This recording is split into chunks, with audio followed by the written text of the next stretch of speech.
वित्त मंत्री निर्मला सीतारमण ने अपना 8वां बजट पेश कर दिया है।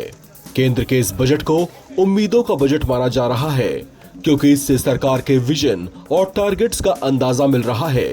केंद्र का अनुमान है कि इस वित्त वर्ष में करीब 34.96 लाख करोड़ रुपए का रेवेन्यू कलेक्ट हो सकता है। इसमें टैक्स के तौर पर ही 28.37 लाख करोड़ रुपए मिलने का अनुमान है। यह अनुमान तब लगाया गया जबकि सरकार ने इनकम टैक्स की लिमिट को बढ़ाकर 12 लाख रुपए तक कर दिया है। खास तौर से मिडिल क्लास की उम्मीदें इनकम टैक्स स्लैब में होने वाले बदलाव से जुड़ी हुई थीं। लिहाजा केंद्र ने उन्हें निराश नहीं किया और ये ऐलान कर दिया कि सालाना 12 लाख रुपए तक की इनकम पर कोई टैक्स नहीं लगेगा। साफ है, अगर आपकी मंथली इनकम 1 लाख रुपए तक है तो आपको कोई टैक्स नहीं पे करना होगा। यानी सालाना 12 लाख की आय पर अब सीधे सीधे आपके 80,000 रुपए बच जाएंगे, जबकि 18 लाख रुपए तक की सालाना आय पर 70,000 रुपए तक की बचत होगी।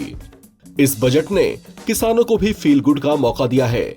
बजट पेश करते हुए वित्त मंत्री सीतारमण ने धन धान्य कृषि योजना की घोषणा की। इस योजना का फोकस ऐसे 100 जिलों पर होगा जहां लो प्रोडक्टिविटी है। ऐसे जिलों को मार्क करके वहां पर कृषि उत्पादन में सुधार किया जाएगा। इससे 1 करोड़ से ज्यादा किसानों को लाभ होने की उम्मीदें हैं।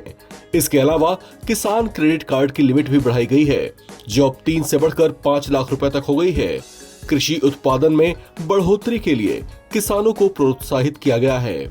युवाओं के लिए यह बजट उम्मीदें लेकर आया है। इसमें युवाओं को हुनरमंद बनाने के लिए और भविष्य में उनके लिए रोजगार के नए रास्ते खोलने के लिए 5 national centre of excellence for skilling की स्थापना की घोषणा की गई है। ये केंद्र के मेक फॉर इंडिया और मेक फॉर द वर्ल्ड के विजन से जुड़ा हुआ है। अगले साल तक 10,000 मेडिकल सीटों को बढ़ाने की भी घोषणा है। इलाज सस्ता करने के मकसद से कैंसर की दवाएं सस्ती करने का ऐलान खास है, जबकि बताया गया है कि 36 तरह की महत्वपूर्ण दवाओं पर भी टैक्स से छूट दी गई है। सरकार ने अगले 3 सालों में सभी जिला अस्पतालों में डे केयर कैंसर सेंटर्स की स्थापना करने की भी बात कही है। टारगेट ये है कि 200 सेंटर इसी वित्त वर्ष में स्थापित कर दिए जाएं। छोटे और मध्यम स्तर के उद्यमियों के लिए क्रेडिट गारंटी कवर 5 करोड़ से बढ़ाकर 10 करोड़ रुपए तक कर दी गई है।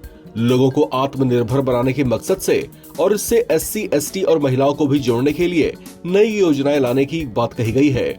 इसके प्रावधानों के तहत अगले 5 सालों में 2 करोड़ तक के टर्म लोन की सुविधा शुरू कर दी जाएगी। इस खबर में फिलहाल इतना ही। बाकी अपडेट्स के लिए आप बने रहें NBT ऑनलाइन के साथ।